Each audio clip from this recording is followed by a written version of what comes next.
Hello and welcome to Background Briefing, available 24/7 at backgroundbriefing.org. I'm Ian Masters, and today we'll examine a number of stories and issues in the news.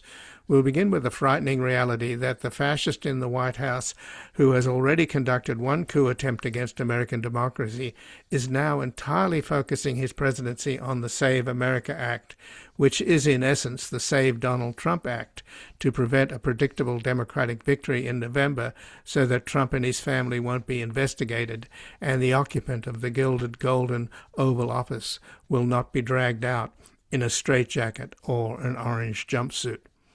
Joining us is Omer Aziz, a writer, lawyer, and former foreign policy advisor to the Canadian Prime Minister. He was born to working-class parents of Pakistani origin in Toronto, Canada, and with the help of scholarships became the first in his family to go to college in the West, later studying in Paris at Cambridge University and Yale Law School. He's the author of Brown Boy and most recently a fellow at Harvard's Radcliffe Institute, and we'll discuss his new book, Shadows of the Republic, The Rebirth of Fascism in America and How to Defeat It for Good. Then we'll follow up on the recent NATO summit, which Trump arrived at threatening Greenland and insulting European leaders, but left talking about the love in the room as European leaders praised and flattered him. Joining us is David Broder, an historian of the Italian far right. He's a regular contributor to the New Statesman and the Internazionale, as well as the Europe editor of Jacobin. His books include The Rebirth of Italian Communism, Dissident Communists in Rome, 1943 to 1944, First They Took Rome, How the Populist Right Conquered Italy, and most recently, Mussolini's Grandchildren, Fascism in Contemporary Italy. And he has an op-ed at the New York Times we will discuss, Behind the Scenes of NATO, Europe is Falling Apart. And before we begin with Trump having bombed 7 countries and started a war against Iran, while at home his ICE thugs terrorize and break up families, murdering American citizens in the process, the need to rid the country of the deeply unpopular Trump cacistocracy and his clown car cabinet could not be more urgent. But these crooks and criminals would do anything to stay in power as their billionaire buddies buy up the mainstream media and the mob boss intimidates Republican politicians. Only people power can beat money power, and we need all hands on deck as we continue to do our part delivering a daily public service providing the facts and evidence to inform the majority of what they are up against and how to win back our country, our decency, and the respect of the community of nations. You can help save America's 250-year-old democracy by making a tax-deductible donation at backgroundbriefing.org/donate or at publictruthmedia.org, and thank you. And joining us now is Omer Aziz, who's a writer, lawyer, and former foreign policy advisor to the Prime Minister of Canada. He was most recently a fellow at Harvard's Radcliffe Institute, and his new book is Shadows of the Republic, The Rebirth of Fascism in America and How to Defeat It for Good. Welcome to Background Briefing, Omer Aziz. Thank you so much for having me, Ian. Well, thanks for joining us, Omer. And you've pointed out that the term fascism has been cheapened by overuse. But I think it's fair to say that we're in a frightening reality here in the United States with a fascist in the White House who has already conducted one coup attempt against American democracy and is now entirely focusing his presidency on the Save America Act, which is in essence the Save Donald Trump Act, to prevent a predictable Democratic victory in November so that Trump and his family won't be investigated and the occupant of the gilded golden Oval Office will not be dragged out either in a straitjacket or an orange jumpsuit. And on the Democratic side, I'm sad to say, Omer, that there's only one Democrat, the election lawyer, Marc, Elias, fighting for us. So we are here in the United States of anxiety. That's well put, Ian. You know, about 10 years ago, I started working on this book in 2016. At the time, I was at Yale Law School, which was the home of Bill and Hillary Clinton. And none of us thought, like everyone else around the country, that Donald Trump would win.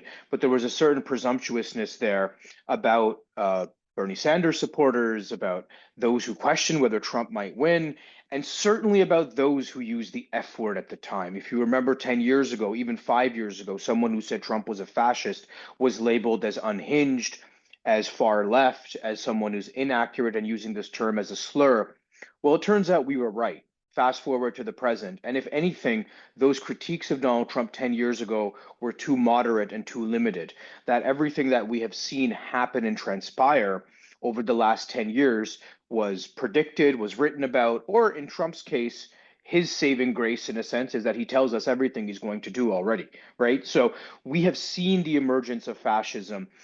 When I use the term, I'm using it precisely. I'm using it as a movement, an organization, a political party that is tries to overwhelm and dominate the nation state, that rallies public support, that engages in mass hysteria, in spectacle, in pageantry, in recruiting the youth, in telling obvious lies, in destroying public institutions. So fascism is a distinct kind of political ideology. It is not just a generic form of authoritarianism. It is a specific radicalizing, racializing form of authoritarianism and right-wing extremism. And we're seeing this beyond Donald Trump as well, unfortunately. In my research for my book, which you kindly had noted, I learned about young people turning to the far right. First thing, cultural influencers on the internet shifting to the far right and influencing millions of young people in their bedrooms and on their walks and in school. I'm seeing it in policymakers, the fascists in suits, as I call them, who are more articulate than Donald Trump and probably have more nefarious plans. So, as I argue in the book, this does not end with Trump. In fact, we are in Act One of fascism in America. And beyond the fascists in suits are the fascists in the streets. And when I started researching this book in the fall of 2022, I thought it would be mostly a historical book. One fine day in Cambridge, Massachusetts, Harvard Square, one of the oldest public squares in America, a gang of young neo-Nazis came and disrupted a book fair and engaged in harassment, intimidation, and their far-right fascist protest. And that really jarred me and made me think that I need to be investigating the far right as it's emerging now, not just historically, but there are echoes and resonances of past and present that we're seeing in America. And ultimately, I argue fascism has returned because it was never defeated. It is not a new ideology, it is an old ideology wearing a new mask. Well, Omer, we also just recently at the 250th anniversary of American democracy in Washington, D.C., a group of fascists of the Patriot Front showed up marching, and the propaganda outlet for the Republican Party and for Donald Trump, Fox News, Laura Ingraham, their anchor, tried to suggest that they were Antifa dressed up in these peculiar uniforms. And they weren't in suits, but they were well dressed with these white masks. And we saw them actually emerge at Charlottesville back in 2016 when Trump said there were, or 2017 when Trump said there were good people on both sides. And that gets me to the question about the enablers of Hitler, particularly Alfred Hugenberg, who was the media baron in the 1930s in Germany, and Rupert and Lachlan Murdoch. So you don't have the fascists without their megaphone, right? And I don't know whether you could say we have a contemporary Goebbels, who was obviously very skillful. But we certainly, if you look at the pantheon of Fox News hosts, they're doing the best they can. Yeah, absolutely. I think that is very well put. The propaganda ministry of Nazi Germany and the propaganda tactics were hugely influential in getting Nazis to power and keeping them in power. And we're seeing a far right constellation of propaganda networks and outlets currently now. I mean, Fox News is one outlet, one network, but there are far right influencers. There are streamers from Jordan Peterson to Nick Fuentes to others that millennials and young people, Gen Z, listen to.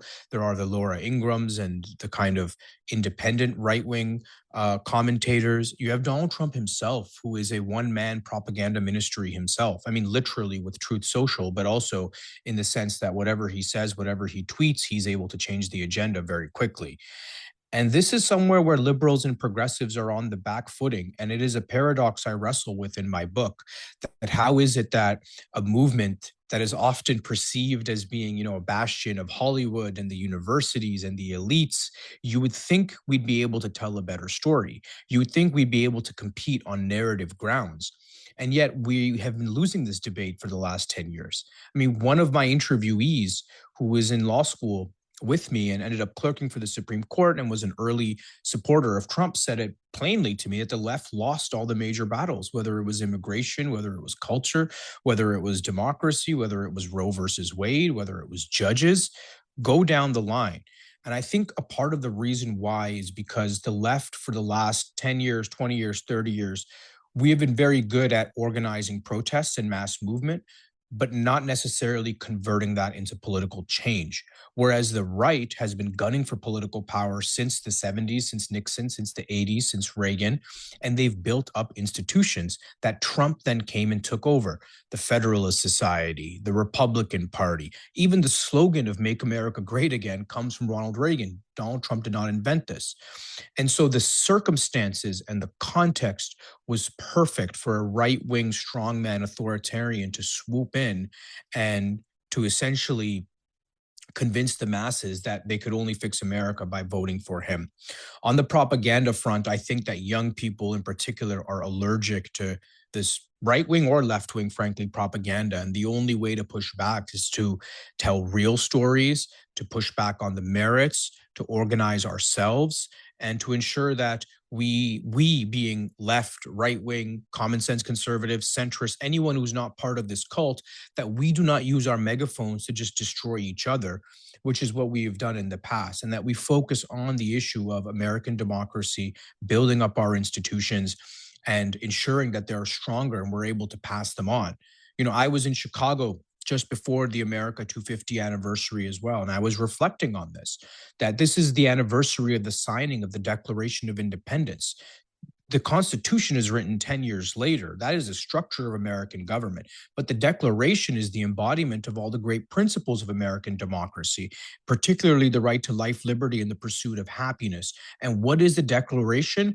It is a break free from tyranny and a statement, a declaration of affirmative principles of liberty and freedom. It is those principles that are being trampled upon and eroded in real time. And we don't have much time left to be able to fix this and to push back. Well, we're divided. At least the Democratic opposition is divided between the Democratic Socialists and the Democrats. And we've just seen this fratricide in Maine and in Michigan, which means that the Democrats probably will not pick up the Senate. They will not get the Michigan seat, which is being vacated by Gary Peters, and they probably won't get the Maine seat, both of which are must win. So all the Democrats can hope for is to win back the House.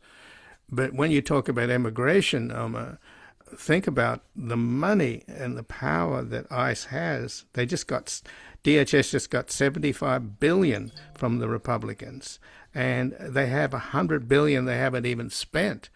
And they've just murdered a Mexican down in Texas. Just shot him dead. They weren't even looking for him. So there's something much darker going on here, which has echoes of Nazi Germany, because we're being conditioned in this country to the sight of federal forces deployed against civilians, particularly in democratic cities, and it's conditioning the agencies themselves to follow orders, which they clearly have recruited a bunch of fascist thugs, ICE, that would have been unthinkable just a few years ago. And also you have the real I think, analogy with Hitler's Germany in the form of Trump's freeing all these January 6th thugs and trying to turn them into martyrs, just as the Nazis tried to turn that street thug Horst Wessel into a hero, and they even had an anthem written, the Horst Wessel song. Yes, that's well put. I mean, I talk about the blood flag in Nazi Germany, the flag of the beer hall putsch, the first coup attempt by Hitler and his thugs, and how the flag ended up becoming, that was stained with the blood of those martyrs, ended up becoming a sacred symbol in Nazi Germany. There's something almost quasi demonic or spiritual in a very twisted sense of this far right neo-Nazi movement and Nazi movements in particular.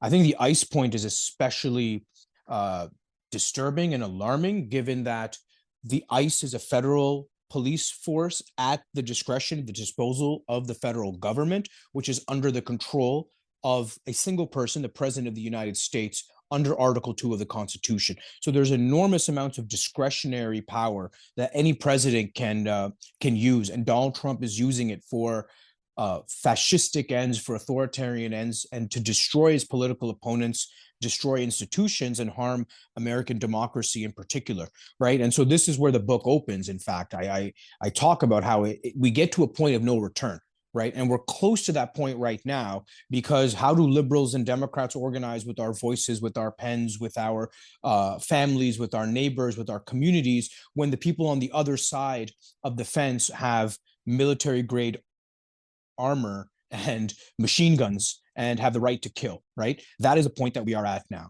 Now, I do want to raise one other point: is how did we get here? The Democratic Party is not innocent or immune in this lead up to fascism. I mean, the Democratic Party also kept a lot of the Bush era wars on terror, the drone strikes, the limits on civil liberties.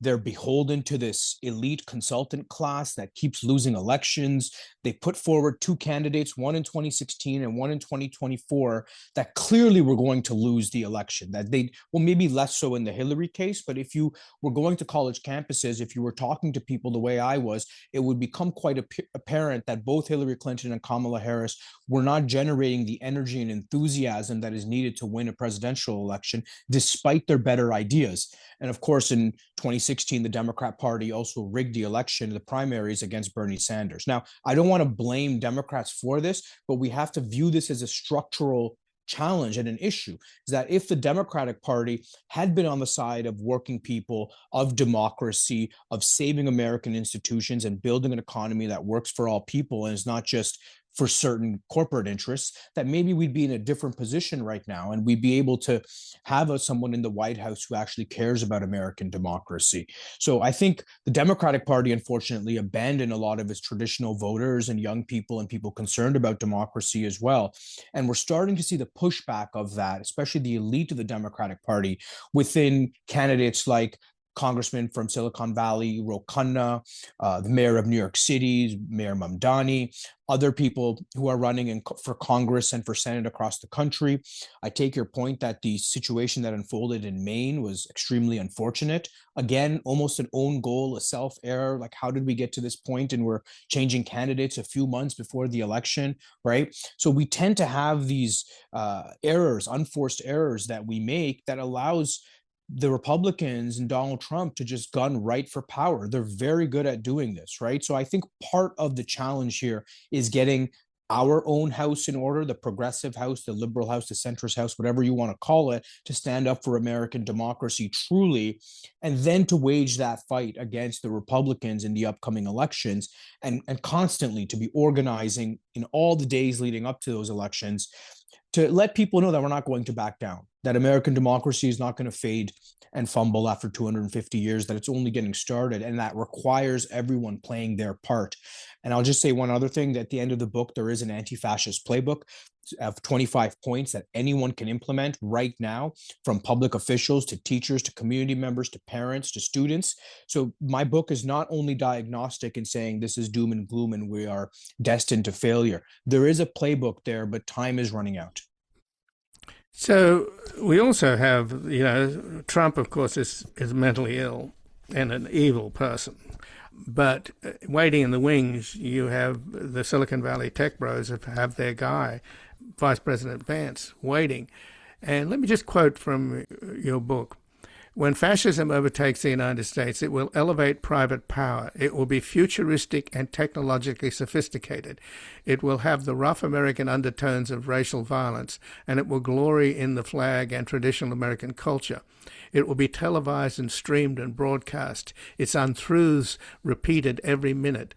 It will have sycophants and influences at its beck and call, and it will take pleasure in telling obvious lies and taunting the masses. It will disorient and distract, and it will demolish anyone who stands in its way.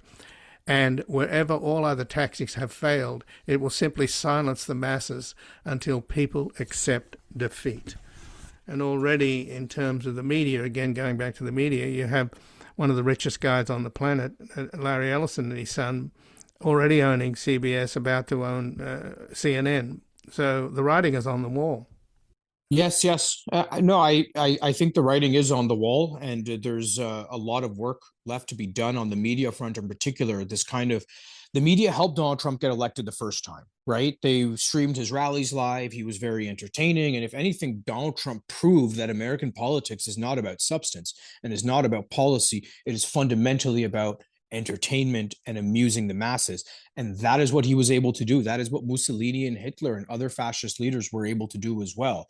And again, I bring up the irony of how is it that the party of Hollywood and Harvard is unable to tell, and New York is unable to tell a compelling story, is unable to inspire the masses, inspire the public to come out and vote, right? How did we lose this propaganda war? And I just think the Republicans and the conservatives were a lot better at this in terms of advocating for their message. And then when they get into power, at least Donald Trump, satisfying their core base and implementing those policies. Unlike us, when liberals and Democrats get into power, we water down most of our policies. We try and work with Republicans and conservatives. We end up, selling out parts of our own base, whether that's in a free trade deal or whether that's in a quote unquote bipartisan agreement.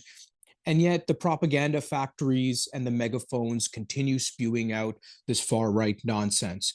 And so part of the response is, of course, fighting back against fascism and correcting the lies and, organizing a better response, but also telling a better story and having an affirmative, positive economic message to counter this fascist depravity, a positive economic message that anyone anywhere in America could listen to and see themselves represented in that message. Because even if we disagree on race, on class, on American history, on all this, affordability, economic mobility, intergenerational mobility, livelihood, being able to build a livelihood. These are things that transcend race and class and division and geography. These are things that all Americans need and all Americans hope for and aspire to. So I think that we can, if we focus on the right issues, we can win this battle. But if we are fighting each other and trying to, fight these insular wars, we're never going to get ahead. And the stakes now are too high. It is the American Constitution, the way of life, American democracy that is at stake.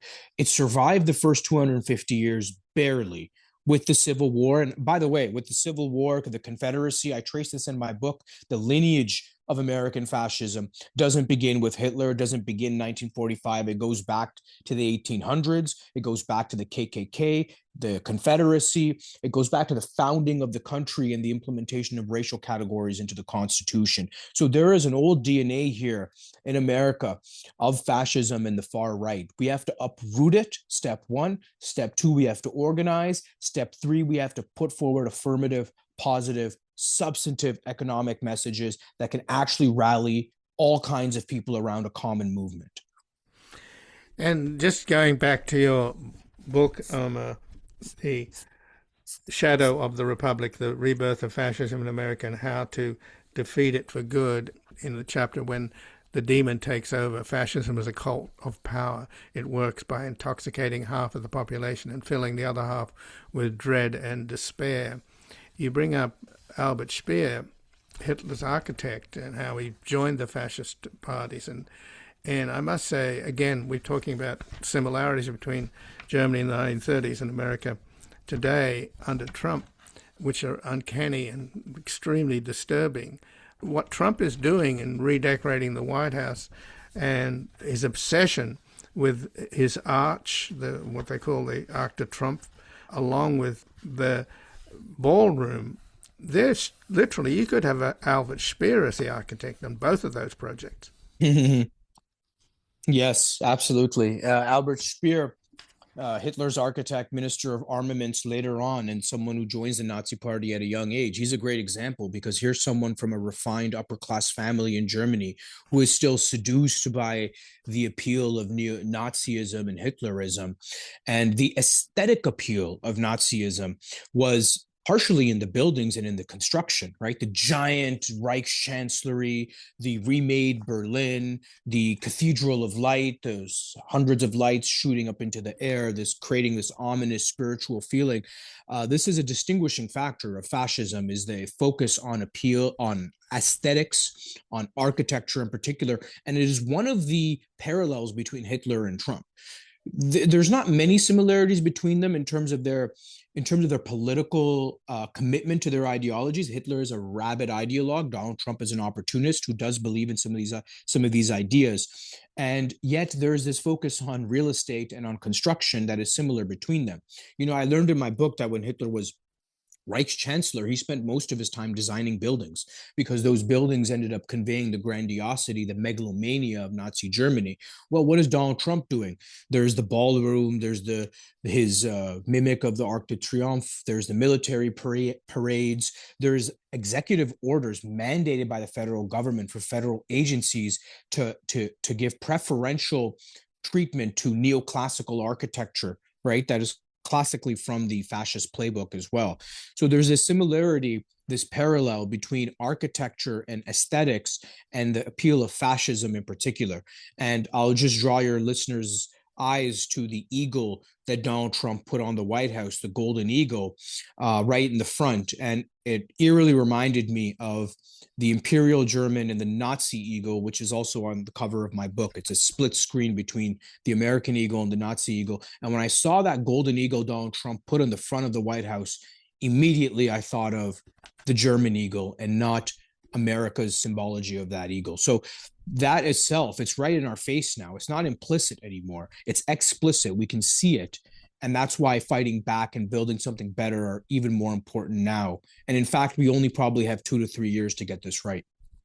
So just in the last couple of minutes then, Omer, in terms of deprogramming young people and stopping the growth of fascism amongst the young, you write, the 4 major attributes of modern fascism stand out. First, it is a revolutionary ideology with the goal of replacing existing institutions by recalling past myths of national glory. Second, it draws energy and recruits from young people, especially boys and young men, capturing their disillusionment about war, a bad economy, and the changing social mores.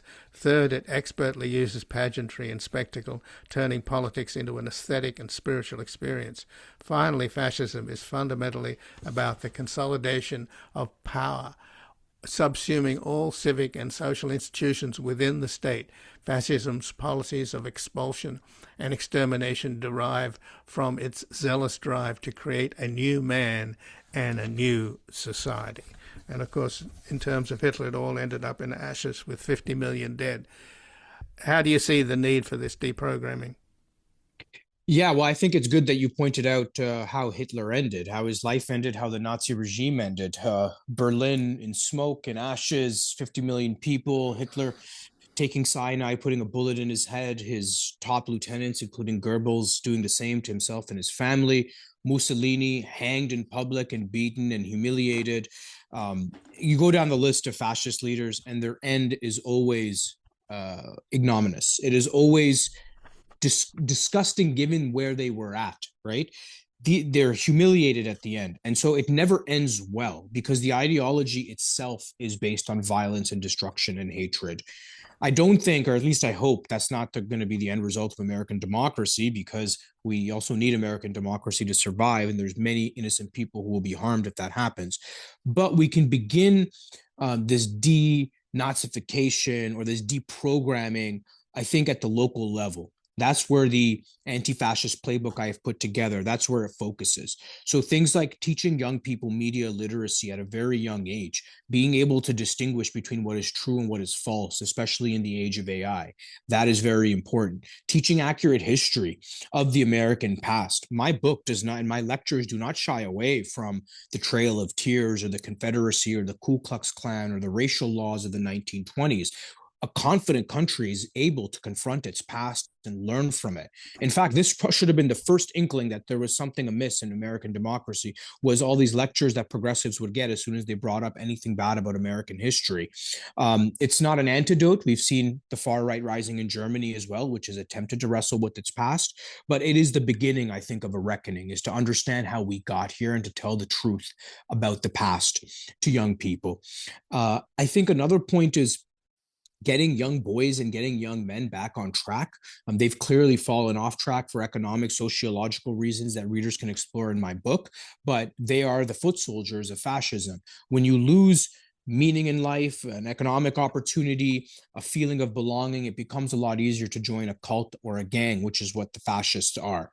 And I think this is the last point, and I'll end on this, is the final point of my anti-fascist playbook is something that's often overlooked, which is that there's been an evaporation of collective meaning in America and meaning making. We don't, have collective institutions anymore. We don't hang out in the same spaces the way we used to. People of different social classes don't interact the way they used to. We've all retreated into our silos for, again, a various number of reasons. And there's been this complete evaporation of meaning. So what do people live for now, especially young people? For scrolling and, betting on sports games? I mean, that's not enough to sustain a life. Human life requires meaning and meaning making in community. So we need to find ways to reclaim that meaning and to give people meaning. Again, part of it is democracy, saving their country, saving their society, saving the planet from extinction. I mean, the species from extinction. These are noble, honorable, ambitious goals, but it's going to all have to begin at that local level, working together. And your readers can peruse the 25 points because they would apply to anyone at any station in life, but also forms of pressure we can apply to politicians to be able to ensure that they speak for individual rights and protect them and defend them, and don't just become the handmaidens or the accessories of fascism at the end of American democracy. I refuse to accept that. I refuse to accept that this is the end and that we can all sing goodbye to democracy for now, partially because I have skin in the game. I'm a millennial. My friends are implicated in this, my community, my countries. So we need to be able to fight back and to build something that's a lot better than what was inherited, so that we can proudly pass that on as well. We are a few years away. There's a lot of work left to do, but I'm hopeful that if we do organize and build a broad coalition, that we could push back against this fascist autocracy and strengthen American democracy, because it's not just about not losing, it's about winning on those principles that so many people have fought for. Well, thank you very much. I appreciate it. Thank you, Ian. And again, I've been speaking with Omer Aziz, who's a writer, lawyer, and former foreign policy advisor to Canada's Prime Minister. He was born to working-class parents of Pakistani origin in Toronto, Canada, and with the help of scholarships became the first in his family to go to college in the West, later studying in Paris at Cambridge University and Yale Law School. And he's the author of Brown Boy and was most recently a fellow at Harvard's Radcliffe Institute. And his new book is Shadows of the Republic, The Rebirth of Fascism in America and How to Defeat It for Good. We're going to take a brief station break. We're back looking into behind the scenes of the recent NATO summit and whether Europe is falling apart. We will teach our twisted speech to the unbelievers. We will train our blue-eyed men to the unbelievers. Church of fight to sin, but I say double and again. I'm not looking for the clampdown. No man's born with a living soul, and we're looking for the clampdown. Go over the wall, cause governments to fall. How can you refuse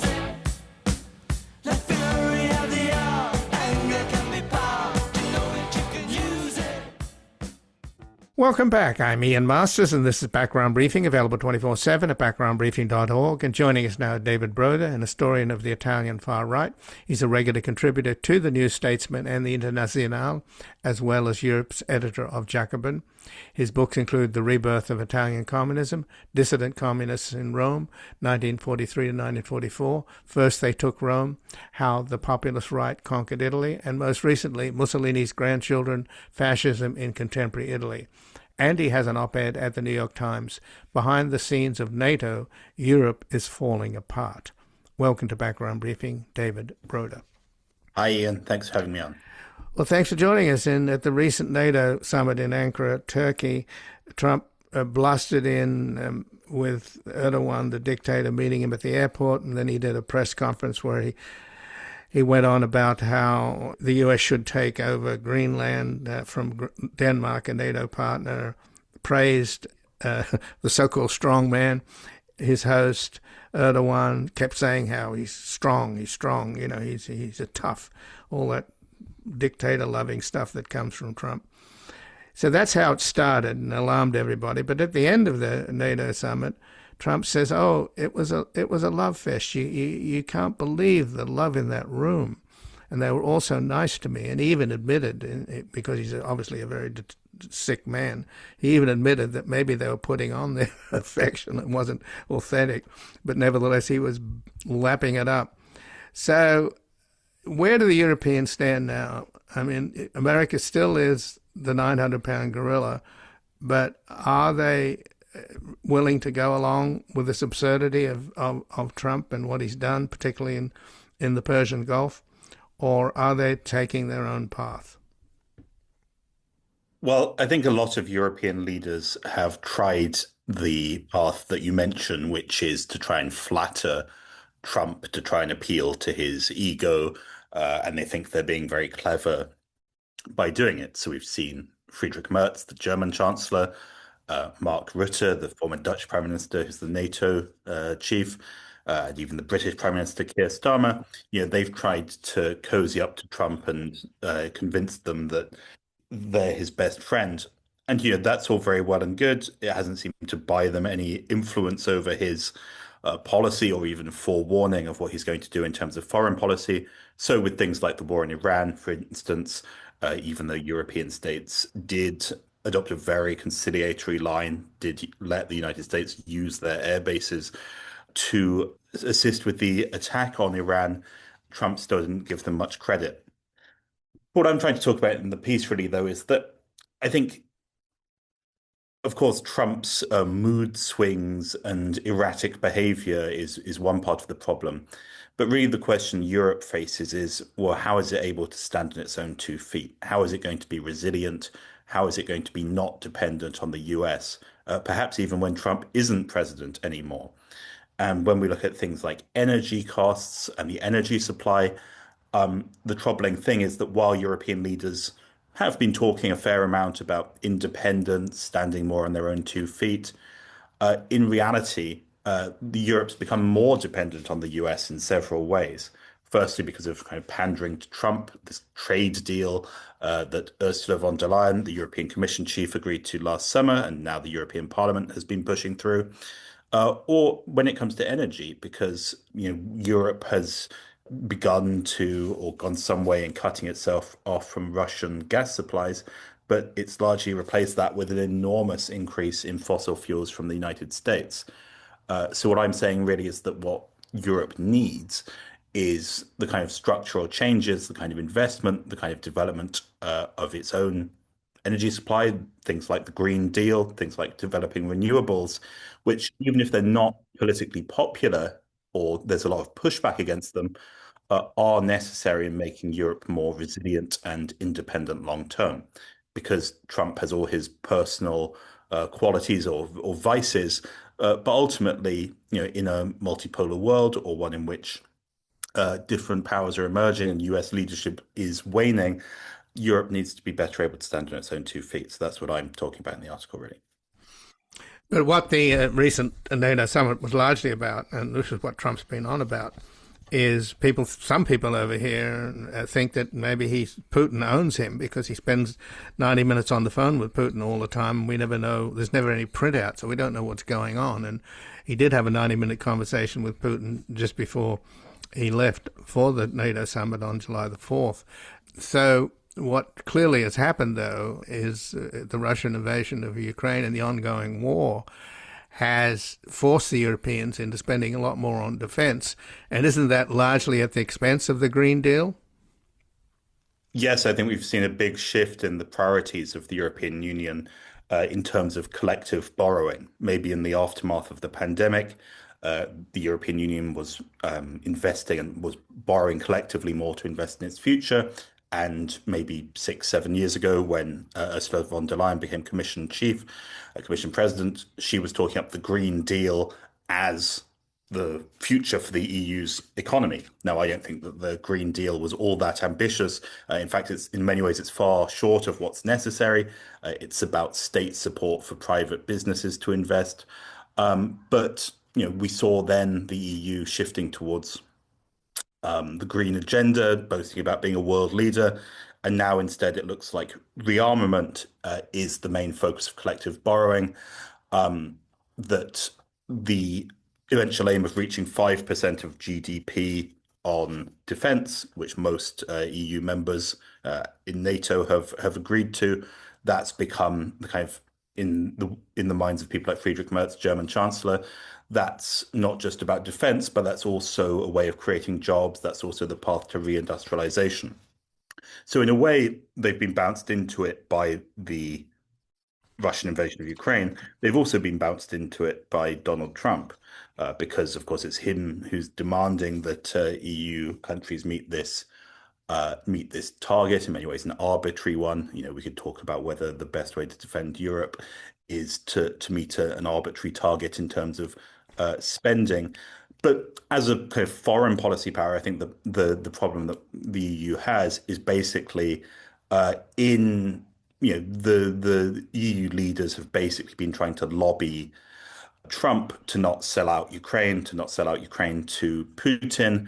And they've been boosting their spending as part of the effort to appease Trump, to keep his interest in Ukraine. Of course, European countries have been buying weapons directly from the United States in order to supply Ukraine. So some European leaders might be thankful that they have managed to maintain American support for Ukraine, or at least stop Washington from selling out totally to Putin. But at the same time, that's come together with a certain limitation of European ambition as a power upholding international law. So when it's come to other conflicts in which Trump has embroiled the United States and the West, notably in Israel, Palestine, notably in Iran, even in the Caribbean, European powers have basically kept quiet about it in the hope of not offending him. So I think there's a certain trade-off of trying to weigh on the US to support Ukraine, or to not cut off support to Ukraine. But in exchange for that, we've given up a lot, both in terms of other foreign policy areas, but also in terms of the trade deal that the European Union has accepted from Trump, committing us to buy American gas, and even at one point, of course, us accepting massive tariffs. So just the other day, David, I spoke with the former head of Russia analysis at the CIA, who was also the Russia advisor to Vice President Dick Cheney. And he takes the position, which is pretty unusual on this American side, that the expansion of NATO eastward is a catastrophe, and that historians are going to rue the day and look at the tragedy, in effect, that Russia was driven out of Europe into the arms of China. But, of course, the other side of the story is that Putin did start this war. And at this point, it seems that his only options are, assuming he lasts for much longer, is to destabilize Western governments via funding the far-right parties in Europe that are on the march now, with Le Pen in France, for example, now running for president. So is that the situation now that on the one hand you've got an uneasy relationship with America via Trump, but on the other hand you've got Putin's hybrid warfare kit essentially focused on funding and nurturing far-right parties in the hope that that will weaken European resolve in terms of supporting Ukraine? Well, I think it's no secret that the Russian government, of course, does support far-right parties in Europe. Some of them even made open alliances and deals with Putin's United Russia Party, including the Lega, one of the current parties of government in Italy.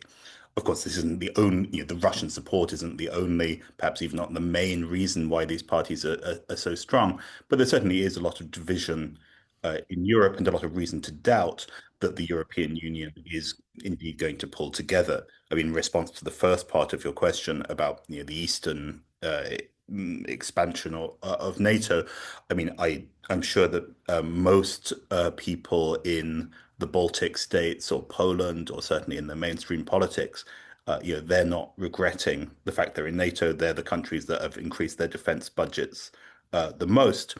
But then the problem, I think, and I allude to it in the piece, is that ultimately it's difficult to talk about Europe really standing on its own feet and European solidarity and those capitals being able to rely on Europe in defense. Also because there's a very good chance that the national rally in France, and maybe even perhaps a slightly longer distance prospect, the Alternative for Deutschland here in Berlin, where I am now, those kind of parties could be in power in a not too distant future. And, can they be relied upon? Are they going to commit to the defense of those eastern countries as well? So I think in terms of defense specifically, a lot of those states or those political leaderships do very much, of course, want to maintain American interest in the continent. So it seems to me that there's a real problem when we talk about Europe becoming more resilient and independent, is that the national politics of some of the main countries in the EU, the largest economies and the largest by population, are heading to the right. Of course, it's not inevitable. Marine Le Pen will be able to stand now. Her victory is far from inevitable. But sometimes when we talk about Europe, we think of it as sort of inherently this kind of fuzzy liberal force, and it really isn't. There's a good chance that these far-right parties could be in power soon, and they're going to wreck the kind of green industrialization, the kind of answers to the climate crisis, even the kind of adaptation to the very hot weather we're having, increasingly hot weather we're having each summer. They're not going to deliver the kind of changes I'm talking about. So I think it's not inevitable that they'll come to power, but it's something we definitely think about. But the other side of the coin, David, is what just happened in Hungary, right? Getting rid of Orban, who was clearly in Putin's pocket and was a spoiler in terms of European solidarity and supporting Ukraine. So, and then, of course, in England, you've got Nigel Farage now seem to losing power. I'm not sure about the far right in terms of its gains, because Labour is obviously a bit shaky. I mean, the amazing thing about Brexit, which is the greatest self-inflicted wound I think in European history, and the Brits still haven't really recovered from it. Going back to Putin's influence, a FSB prostitute who was kicked out of the Gulf, the Emirates, shows up in the UK, hooks up with a British insurance executive, who then becomes the biggest donor to Brexit, £9 million, all funneled by Putin, and look at the result. So it doesn't take a lot of investment on the part of Putin and the FSB to destabilize Western Europe. Yes, although I'd say probably in the British case, of course, it's true in terms of the funding and influence on the Brexit campaign, but then it's also true that the British love for the EU was always very limited, and the EU's record in the previous years, not only in terms of immigration and complaints against that, which were often very misdirected and confused, but also the EU's handling of the post-2008 crisis, maybe not the direct cause of Brexit, but didn't do a lot to add luster and appeal to the European project. And since the Brexit vote, we've seen far-right parties in other European countries who might have once spoken about Frexit or Italexit or other countries leaving the EU.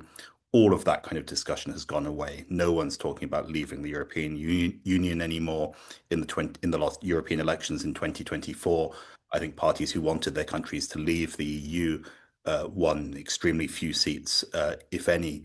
So the part of the effect of Brexit has been somewhat to put off other right-wing and nationalist parties who no longer want to split away, but want to change the EU from within.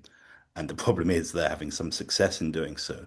If we look at parties like Giorgia Meloni's Fratelli d'Italia in Italy, someone recently asked Jordan Bardella, the president of the National Rally in France, how come his party never talks about leaving the EU anymore? And he said, well, you don't get up and leave the table when you've got a winning hand. So I think the problem is that in a way, the Brexiteers in Britain should probably be ruining the fact that they could have had more influence within the EU because they have a lot of allies in terms of things like harshening immigration controls on the external borders of the EU, in opposing measures to combat climate change, in opposing green reindustrialization, all of the kind of things they don't like in the EU.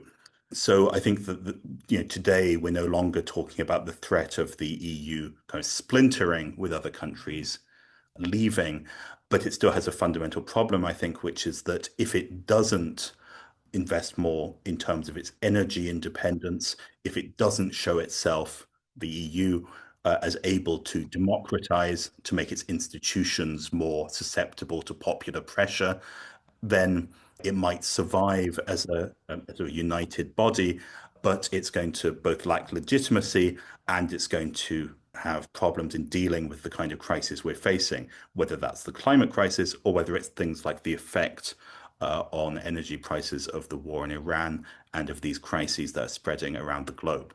So I think that the European Union isn't going to fragment, but there's certainly a struggle over its future in terms of whether it's going to become a more democratic and green and united force, and one that's an independent pillar in world politics, or whether it maintains its current status as a kind of hodgepodge of nation states, some of which are more pliant to pressure from Trump.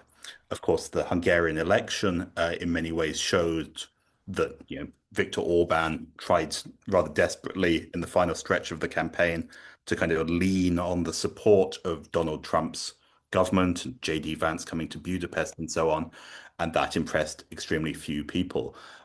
His record in terms of job creation and so on had really run out of road, and Trump just isn't that popular in any European country, including in Hungary. So these right-wing figures, they can't just rely on sort of Trump to boost them into power or to amplify their message.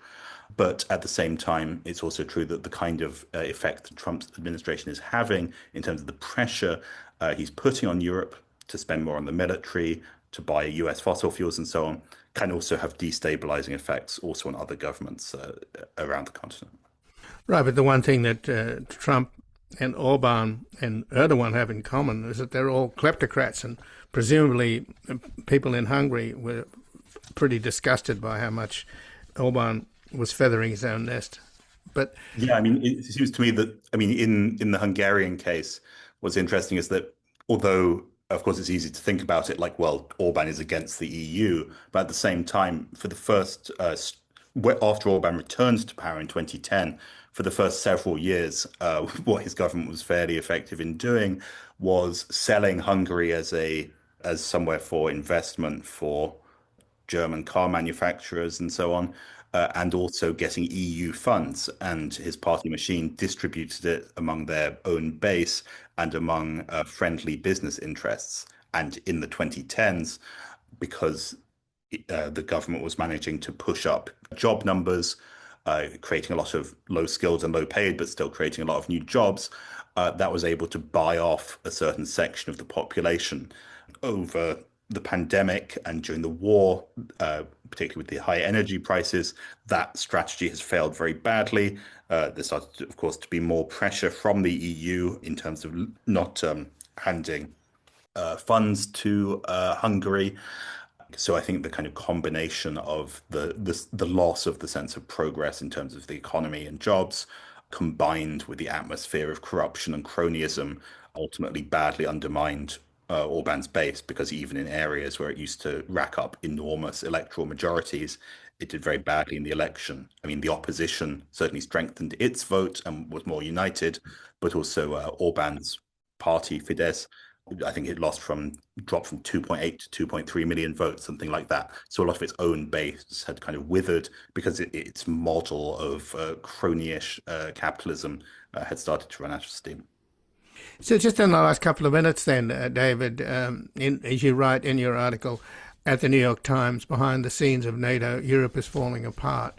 You write that in May, Ms. Callas, the head of the EU foreign policy, spoke of the need for either morphine or chemotherapy to deal with the disease of overdependence on China. Now, of course, one of the things that Orban did was he was a gateway for China to get into the EU.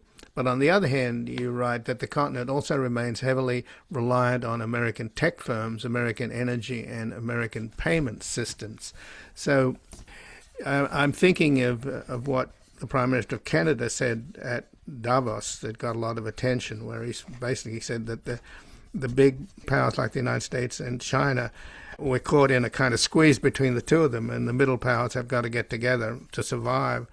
How does that play in Europe, given that on the one hand you've got China's influence, even though they're helping Russia surreptitiously in Ukraine, they still have a big market there in Europe, which they obviously want to protect.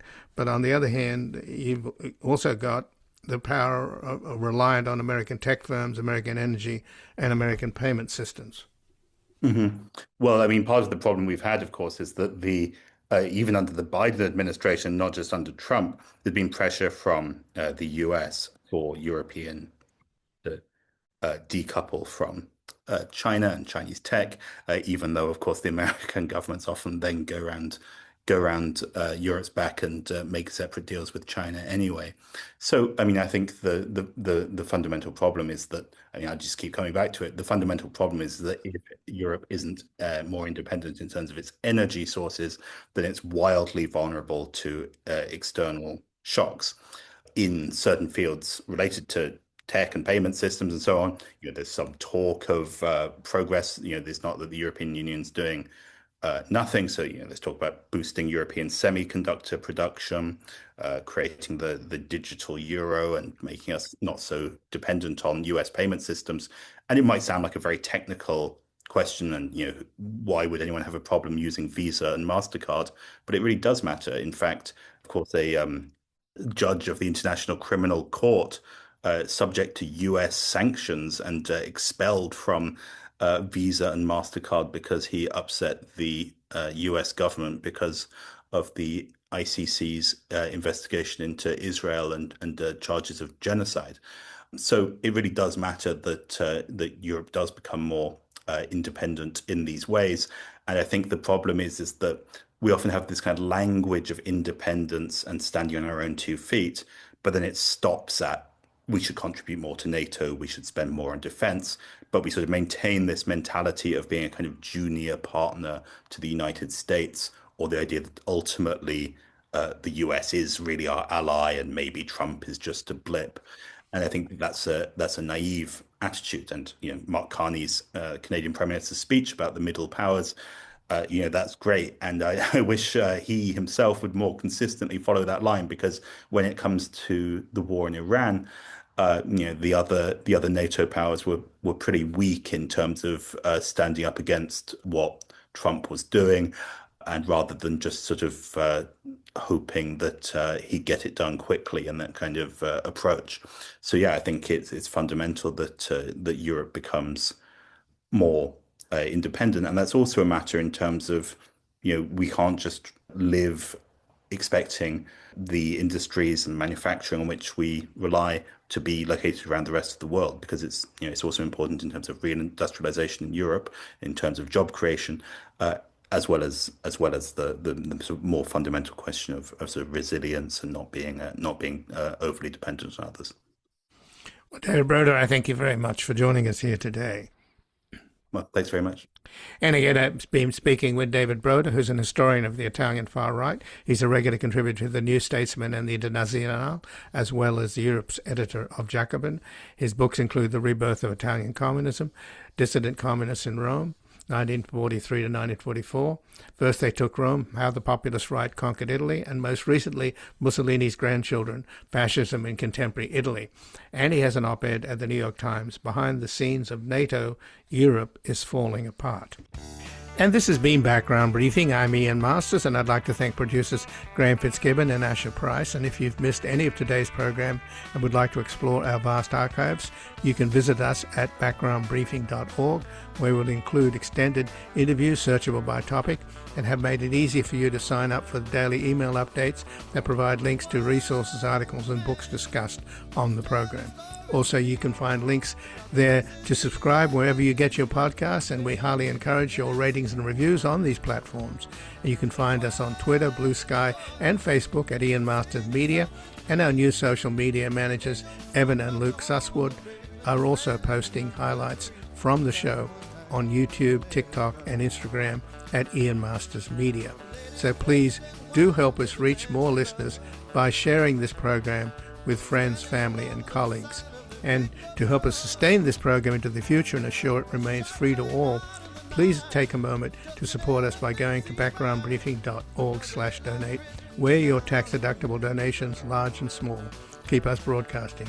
And I'll be back again tomorrow with another Background Briefing at backgroundbriefing.org. Bye for now.